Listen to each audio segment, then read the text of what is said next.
What's up, cuz? Welcome to CoCo Conjure. Here we talk about all things hoodoo, folklore, and spiritual journeys. My goal is to give foundation to the novice and inspiration to the advanced practitioner. If you have not guessed already, my name is Coco.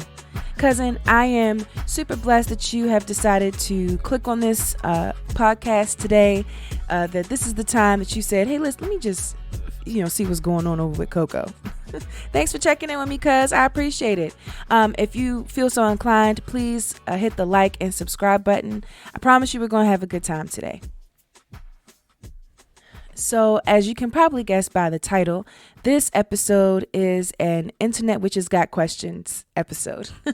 I try to do these like once or twice per season because there's so much going on the online space. And as much as we would like to be in person and share, spiritual insights and connect with each other in person, the online space definitely does play a part in a lot of people's spiritual journeys. I know that because I started a podcast. Right? Like here we are, right? You have no idea what I look like. You've never sat next to me, and yet you clicked on this. Maybe you've listened to a couple episodes before. You're trying to see, what the space is like, what hoodoo can be like for other people. And we're meeting online, right? So as I traverse the online space, I find a lot of questions that come about or topics that come up. And sometimes it's just way too much for like the end of an episode. So we dump them in an Internet Witches Got Questions episode. Normally, when I do an Internet Witches Got Questions episode, I have my big sis with me, but life has been lifing. I didn't even ask her to do this with me today because the last time I talked to her, she was like, girl, let me tell you about my job. And she was like, I just need to sit here and just eat my chickpea salad and mind my business. And I'm like, fair. That's fair. Let me not, put more on her plate or ask her to do something that is too much. So you got just me today. And hopefully the next time, which hopefully should be the end of the season, is what I have planned. I won't feel so guilty asking Big Sis to join us. But this time it's just me. So much like the last time we did Internet Witches Got Questions, I'm going to not just pull from hoodoo spaces, I'm going to pull from occult spaces across the board. What I find is that modern hoodoos aren't interested in just traditional stuff. They want to incorporate the gods and goddesses, whether they are traditional African gods and goddesses or not. They want to incorporate crystals and moons and things like that. It's a little more broad than it used to be. Especially when you're free learning and you're just kind of trying to build your own practice. So I've taken questions from all over the internet, all different types of spaces. And also, like I said, I've admitted to you guys before, hoodoo is definitely my base, but I am also earth pagan, meaning like I find the earth itself to be a driving force, and our position in the universe is a driving force, and I have a lot of respect for that, probably more so than I would in a theistic, godlike being, right? So that also kind of colors this. I'm not going to lie to you guys. So how about we just jump right into the first question? So the first question comes from a hoodoo board on Facebook, and it says, I went to a spiritual healer and he told me I was cursed. I have my suspicions of some people from my past. He wouldn't tell me exactly who did it. How can I find out who that person is? So I guess when you go to someone and they're like, oh, you've been cursed, and you ask, okay, well, who did it? Can you tell me more? And they're like, I can't. I don't have any details. That's a red flag for me, just because there are a lot of people in a spiritual space who will try to take advantage of you, especially if right after they say you're cursed, they try to sell you a 9-step process that's $100, a step. Red flag, right? But also there are some limitations. Some people can't some diviners might not be able to tell you a name or anything like that, or they can't really see much more than your ailment. And if you are suffering from a jinx, curse, whatever, you would expect the diviner to be able to see a path towards a cure. But that's not really the question, is it? The question is, let's see, how can I find out who the person is? So, when I sit and it happened to me recently, or not recently, like last year, I had an idea of who was sending some bad stuff my way, who was trying to, tie me up and fix me. So I just did a reversal. That's what I did. And the divination, I had an idea, but I couldn't confirm that through divination. And I had to decide to myself, like, it's not, doesn't matter who did it. Right? Like, it doesn't matter at this moment who did it. I just need to get rid of it. So if I want to get rid of it, I can clear it. I could try to clear it. I can see how they did it, during the divination process, the way they were speaking about me, some things that they, placed over me. I could see that, and I can figure out how to reverse that or to get rid of that. But to do a reversal literally means that you've taken it off yourself and sent it back. Sometimes in the more general occult spaces, a reversal is called a return to sender, because that's what it looks like. It looks like you took it off of yourself, or like you got a piece of work in the mail and you just hit return to sender on the envelope and put it back in the mail, right? The spiritual mail, and it went back to the person who sent it to you. So if you do a reversal, a lot of times you'll see who whammied you, who jinxed you, who cursed you. And we can see that in a lot of folklore and a lot of like hoodoo stories that come across. In the episode before this one, when we were talking about timing, I read to you a story about a woman who, she would fall out at 10 o'clock every night. Either she went to bed or she would pass out, but she could not control when she went to sleep at night. And how late she could stay up. And the moment that she destroyed the spell, the moment that, she dispelled whatever it was that was on her, her neighbor had to ended up in the hospital. So she knew that it was her neighbor who put it on her. You know what I mean? Like, so, sometimes we get wrapped up in the who before we do the work. And I understand why, because if you know who and you know how, it's easier to dispel the work. But if you just do the reversal, it should reveal who did it to you. It should reveal. There's no guarantees in all of this, right? But it should reveal it, who did it to you.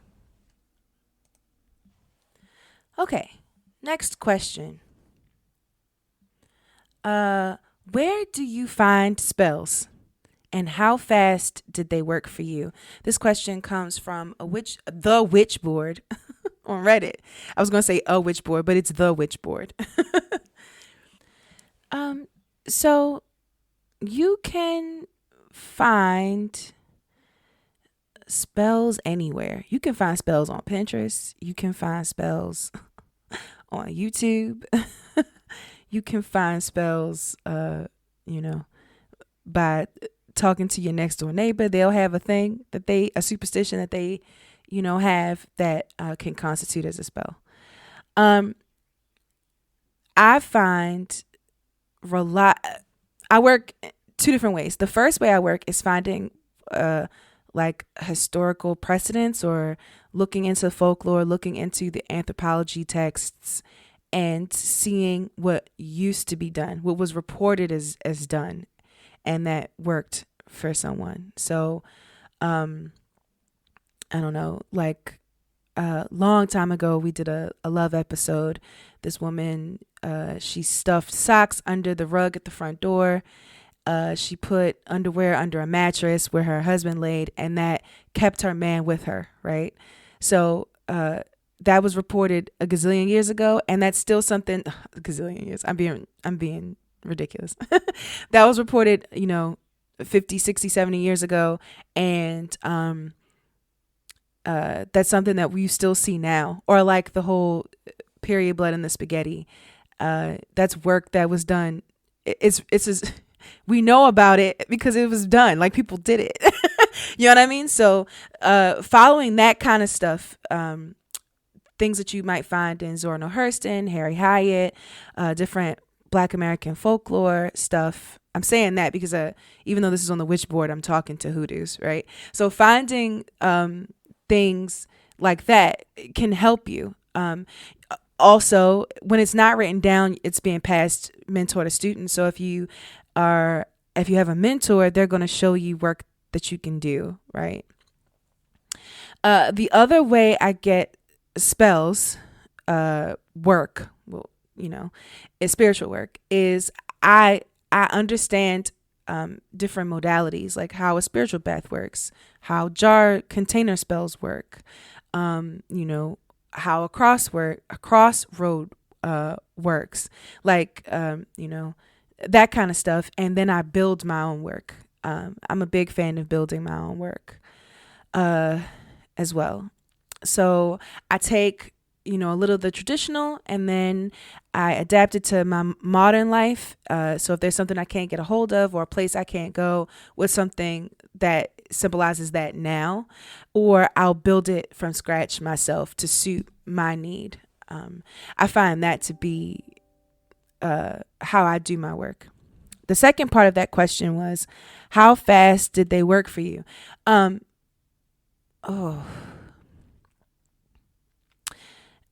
Work takes time.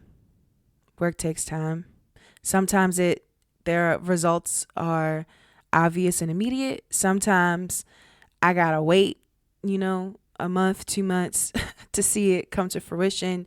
Depends on what I'm asking. Depends on what I'm working on, what part of like my spiritual life I'm working on, and depends on if there's someone in opposition of me. Like if there's someone working against me. So normally when I answer that question, I say work takes as long as it takes. Like it takes as long as it takes. But sometimes you do have a time limit on things. Like you might say, this is some fast money work. I need $500 by Thursday. You know what I mean? Like, so when it should come to fruition, if it's going to come to fruition or not. But a lot of times when I do work, it takes as long as it takes, and it will last as long as it lasts. Like open road work I did last year about, my health journey and financial stability, that kind of stuff. I'm still seeing the remnants of that, as I go throughout this year. So it takes as long as it takes, and it lasts as long as it lasts. Okay. So next question is, I can't see the moon. Help. My area has been super gloomy and rainy the past few days, and today the sky is still completely cloudy, and I don't think I'll be able to see the full moon tonight. Will this affect any rituals, specifically crystal charging or making moon water? What drew me to this question was that oftentimes people think that just because they can't see the moon, that they can't do work, right? So if you are a hoodoo who incorporates moon cycles and charging of crystals and things like that into your work, just because you can't see the moon doesn't mean it's not there. The moon is always there. The moon, scientifically speaking, I guess, is always full. Like the sun only illuminates a certain part of the moon for us to see. And then that's how we get that lunar rhythm. That's why I tend to use the lunar rhythm not to fuel work, but as a timekeeping device, right? Because the moon's always full and it's always there. The spirit of the moon is always playing off of Earth. It's always moving tides. It's always, affecting people and how we interact with each other. It's sometimes they say it's affecting a woman's menstrual cycle. Like it's always there. It's always doing those things. So if you want to charge your crystals, just charge your crystals is my answer.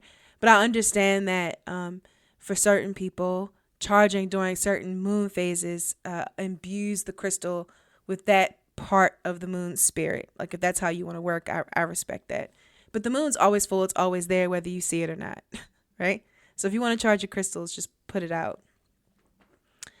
I will say this though, if that's not how you work, like if you've decided in your practice that if you cannot see the moon, then and let me put it a different way. If you've decided in your practice that you need the moonlight in order to charge the crystal, so it's not just the moon, you need moonlight to touch the crystal or whatever it is you're doing, right? Then use something else to do it, right? Salt bath. Trying to think. Hold it in your hand and give this object a part of yourself if you're using it to charge. And I put that in air quotes, to charge your crystals or things like that, your tools. Then put it in your hand and you give yourself to that item or tool to imbue it with spirit, right? Me personally, I'm believing feeding, so it's not necessarily about charging anything. I believe that the thing has a spirit and I have to feed it, right? So you can also look at it that way. If you can't feed it moonlight, then feed it whiskey. If you don't have whiskey on hand, then feed it, I don't know, an herb blend. Like there's other ways to get what you need. If one of the conditions of your practice is not met, let's put it that way. So to answer the question, frankly, it really depends on how you like to practice, what your beliefs are. If seeing the moon, having the moonlight will actually imbue the object with spirit or will make your ritual more or less potent and viable. But regardless, if you need the moonlight and you don't have it, then you need to find something else to do it. You don't have to wait until the next full moon. You do work when work needs to be done. All right. I feel like I'm on a roll here. Let's take a couple more questions.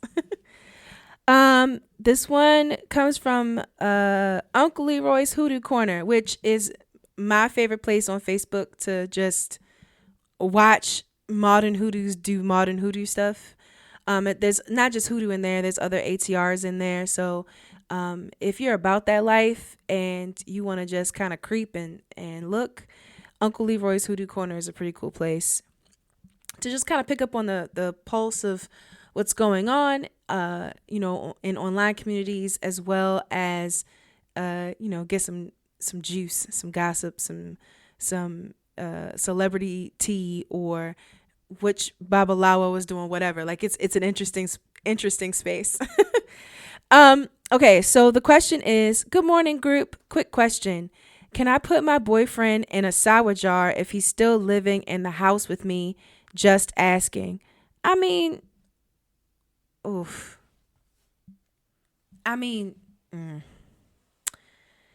Okay. Can you do that? Can you put your boyfriend in a sour jar? Your live-in boyfriend in a sour jar? Sure you can. There is no hoodoo, God, council, law enforcement who will knock on your door and be like, hey girl, don't do that. That's a $50 fine. Like no one's going to do that. So yeah, sure you can, but should you? Would I? No. Mm-mm. The next episode is a folklore episode, but coming up soon, I'm going to talk about like actions and consequences, karma, divine retribution, whatever you want to call it. And this falls into that category of action and consequence. You're living with this person. You need this person. This person's in your sphere. At best, you can take care of yourself and they're just, there. At worst, they are a part of your ecosystem in a very important way, helping to pay rent. You come home and, you're saying hello. They're cooking dinner. Like their mood is in your temple. Their body is in your space, right? at worst, you depend on this person to survive, like really depend on this person to survive. So if that's the case, either way, I would not put someone in my space in a sour jar. I wouldn't sour them, jinx them, curse them, hex them, whatever you want to do. That's left hand work. That's a fix in a way that may cause this person to have some weird reactions. I wouldn't do it. I wouldn't do that. Fair to say that you can't always figure out how someone will react to work, spiritual work, spell work, whatever. You can't always tell. But if I'm souring that person, if I'm souring their condition, and I gotta be honest with you, I don't want to be anywhere near them, because when things are not going well for someone, they tend to behave in a way that makes being around them kind of toxic. And I don't know this person. I don't know this person's boyfriend, but like, have you ever been around somebody who's like life is just not going the way that it should go?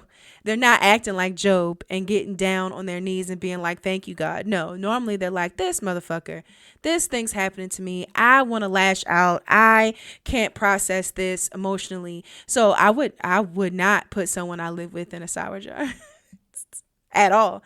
And I guess it should be said that if you are willing to do spiritual work over someone to sour their condition, and they're supposed to be an intimate partner of yours, I question whether or not they should still be your intimate partner, right? Because if they're your intimate partner, spouse, boyfriend, live-in, whoever, long-term, whatever, you should want the best for them, even when they're not behaving in a way that makes you feel comfortable or is good to your relationship. You should still want the best for them. You should still want their blessings to find them.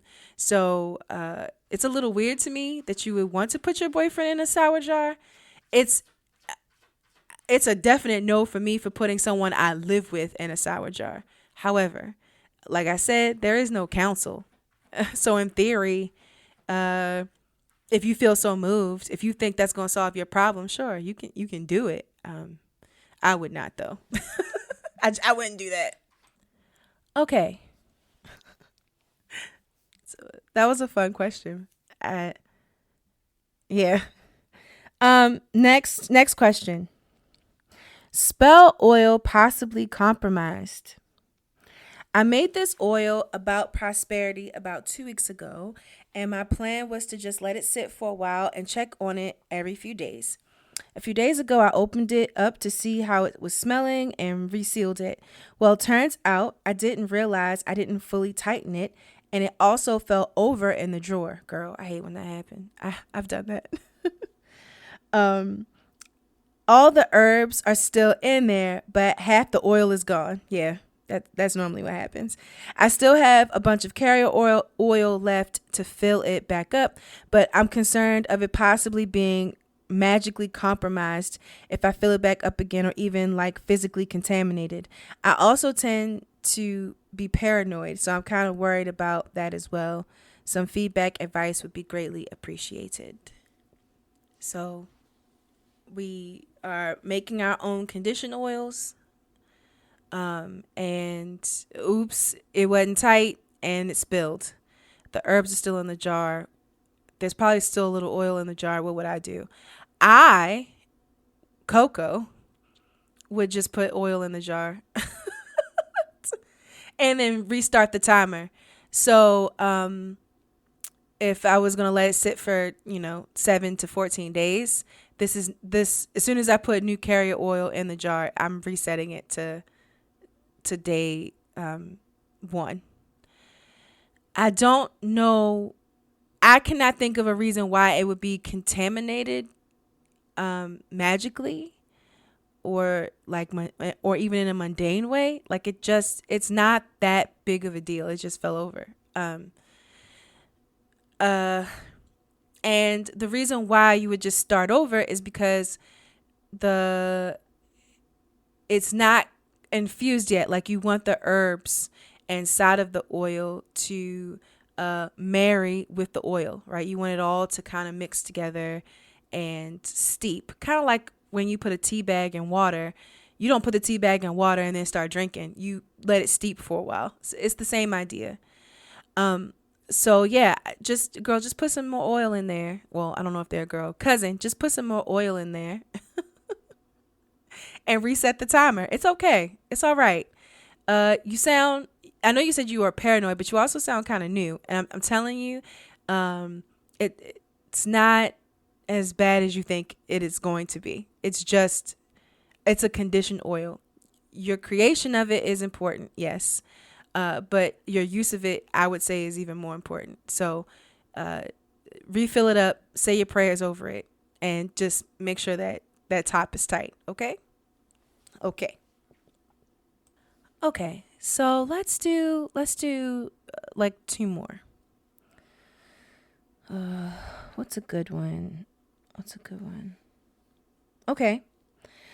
Love spell on an ex isn't working.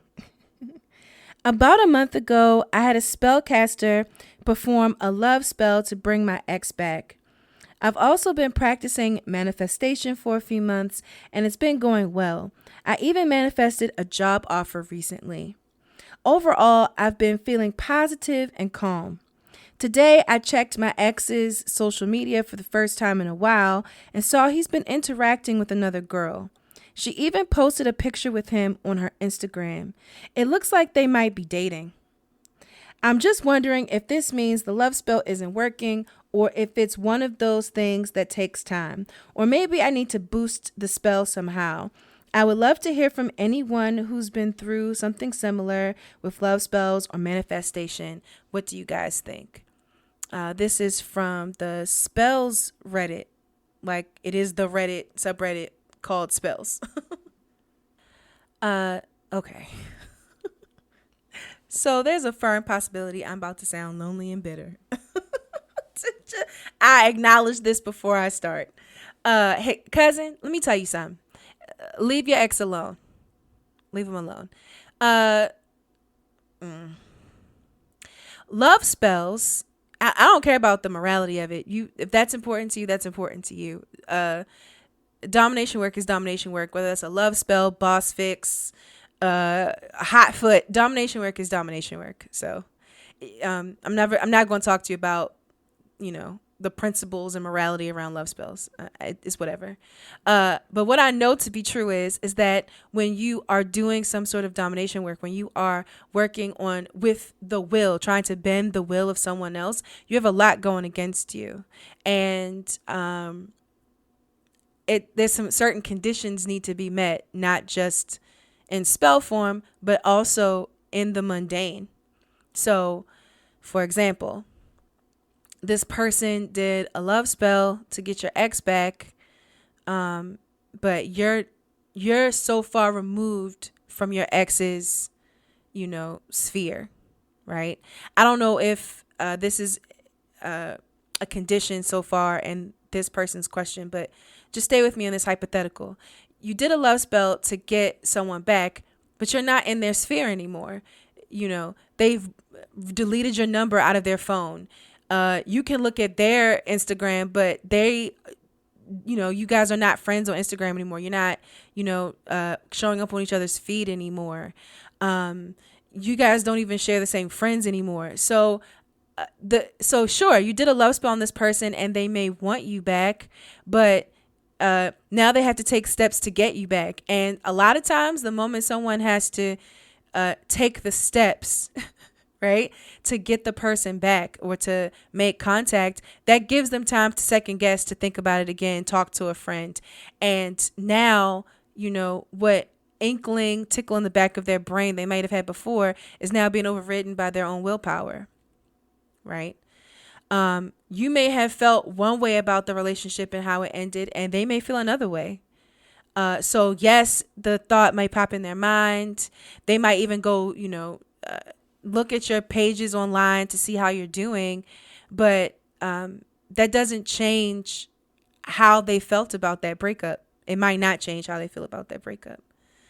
Or in this case, for example, the person may really be thinking about you hard and heavy and really wanting to, see what's going on with you, but someone new came into their life and stole their attention. Like, um, love spells in this way, domination based love spells, are very tricky when you're not in that person's sphere, when you're not just all up in their space and they don't have easy access to you. Do you understand what I'm saying? So I'm not saying it's not possible. We've read a lot of folklore about it.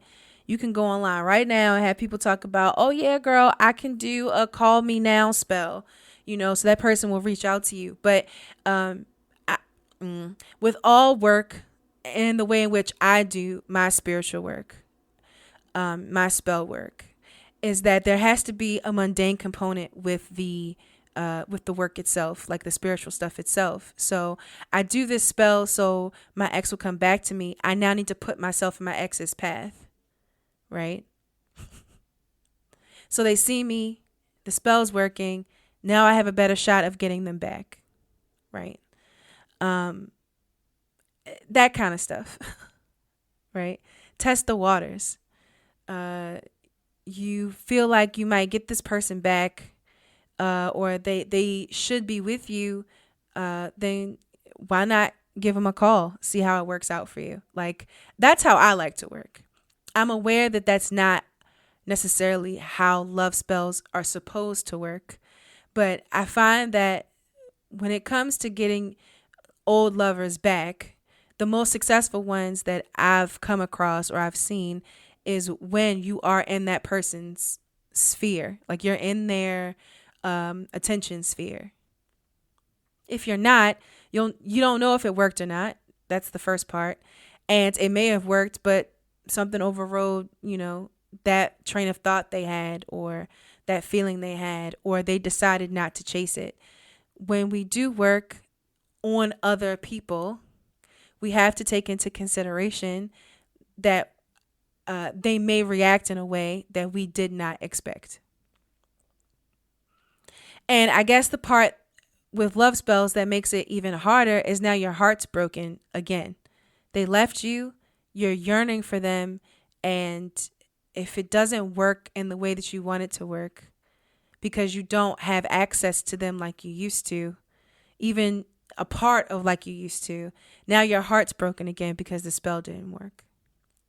So that's why online and even in person, like if you were sitting next to me, I would tell you, leave your ex alone. If you did the love spell and you were in their sphere, you saw them, you could see them, I don't know, that month, or give them a call, like to test the waters, then sure, give it a try. I would always say that, give it a try. But it's a long shot if you're not in that sphere. So just leave your ex alone. Leave your ex alone and go find someone else. That's probably the hardest to hear, I think. Especially when it's around love spells. It's hard to hear, hey, cuz, leave them alone. Go find someone else. Because your heart still belongs with them. Personally, I would walk through grieving that relationship, and then, severing your ties, your spiritual ties to that person, in a romantic ties, I should say, with that person, like allowing it to unravel, so that way you can move on. Because currently, right now, the love spell is being done out of desperation, and you're holding on to someone that's not yours. That's not spiritually healthy. Like, that's not healthy for you. And unless you can pair the spell with a mundane path, you should let it go for your own spiritual welfare. I'm sorry, cousin. Okay, last question. What morals has hoodoo taught you? This comes from Uncle Leroy's Hoodoo Corner. I'm telling you, it's a weird place over there, and I like it. And they always come up with some great topics to talk about. So the question is, what morals has hoodoo taught you?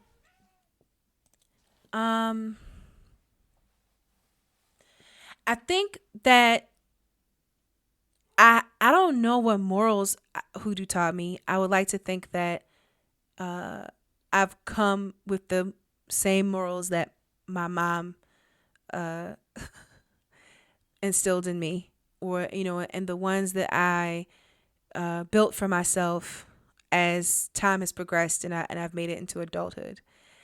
But I do think that hoodoo has taught me lessons for sure. Um, I think the biggest lesson that I've taken from my hoodoo journey so far is that what's the best way to put this? Like the truth of the matter doesn't change, right? Like the facts don't change just because I may feel a certain way about it, right? It's like we just said about love spells, right? And doing love work. For a lot of people, that's an immoral thing to do uh, because it's domination work and you are trapping someone in a relationship with you. And I get that. I understand that. I feel that. But the fact is that as a hoodoo, it's not uncommon to deploy domination work, even if it's not in a love spell. So, is a boss fix immoral? Right? Because you are trapping your boss into doing something that you want them to do against their will. Right? So how is that any more moral or immoral from a love spell, right? The truth is that you're doing domination work, right? You're trying to bend the will of someone else. So, is that something I can live with is the question, right? That the fact of the matter is I'm doing something left-handed. I'm trying to push someone to do what I want. I'm deploying manipulation tactics. The question becomes, can I live with this? Right? Because the facts don't change. So can I live with that is the question. Another lesson that hoodoo has done for me, uh, or at least shown me, is that I have to come with my own code of ethics. I have to understand how I like to work spiritually, and I have to draw my boundaries. The reason I say that is because hoodoo doesn't have any, right? There is no karma system. People like to put a karma system on hoodoo, like actual karma, your religion might say if you do this bad thing, you'll go to hell.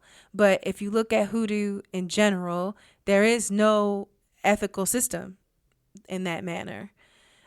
It's like I said before, it's either something you can live with, something that goes towards your morals, or it doesn't. So now that you understand that things are just the way they are, you have to build your own code of ethics around how you want to handle it, right? Because hoodoo does not inherently come with one. Unless you're Christian and you're using your Christianity in hoodoo, then yeah, I guess it does. But if you remove that, like I've removed that part of it, my hoodoo is not Christ centered, then I have to build my own code of ethics. That's important. I think the last lesson that um, being a hoodoo working in this space has taught me is that just like the code of ethics, just like the fact of the matter, I I have to be okay with what is, right? I did the work and it didn't happen for me. I did the love spell and he didn't come back to me. I have to be okay with that because that's what's happening, right? So like I have to be okay with if my work does not work out. Life will still go on. I still have to maintain myself spiritually. I still have to wake up the next morning.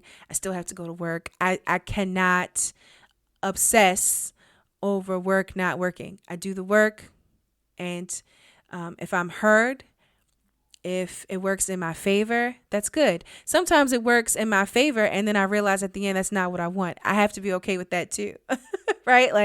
Like you, I don't know. It's taught me that things happen. Sometimes I make it happen. Sometimes it happens in a way I didn't expect or I didn't want. And I have to pivot. I have to accept that that's what it is and then, go on with my life. And I got to be honest with y'all, that was probably the hardest lesson to learn, right? That sometimes the answer is no. No. I petitioned the universal spirit of whatever, and the answer was, no, you're fine. I'm not helping you with that. That's not for you. I have to be okay with that, and that's a hard lesson to learn. Even now, I gotta like sit in that for a second, grieve that for a second.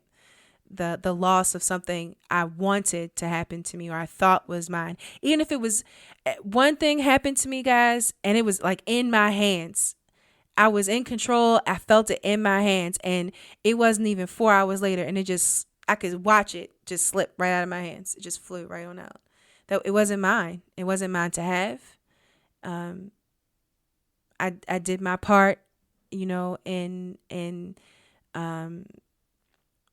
getting it and making sure that it was kept sacred, and then it just flew out. I have to be okay with that. Like I have to. I can't dwell on it, so to hear that no, to see the no literally building itself in front of me, to see the wall come down in front of me was hard. But like a year later, almost, if not or 6 months later, like it doesn't even matter. Like it doesn't even matter. I don't know if that's the nihilist in me talking, like where, things matter if I want it to matter, because, nothing has inherent meaning anyway, or if it's just,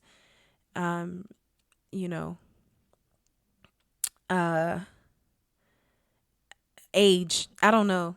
But hearing hoodoo will do that to you. Sometimes you have to hear the no and you have to be okay with it. All right. So we've reached the end of the podcast. Congratulations, cousin. Thank you for staying with me as far as you have. It was weird not doing this with Big Sis, but I'll ask her next time. I guess I just felt really guilty. I'm listening to her like talk about what's going on in her life, and I'm like, yeah, let me not bother her. So next time though, I'll ask. Even if I get a no, I'll ask to see how, to see if we can meet up to do an episode of Internet Witches Got Questions. Before we get out of here, cousin, I want to let you know that you deserve the world. Okay? Sometimes the answer is no. Sometimes what we want and what we need are not the same thing. Sometimes the conditions around what we're trying to do are not optimal, but that's okay. It's all right, because we are here to thrive and survive. We're here to get past the suffering. And one of the ways to get past the suffering is to just call for your blessing. And if you call for your blessing, cousin, it will come to you. It might not come the way you want it to, but it will come to you. I'll see you guys next time.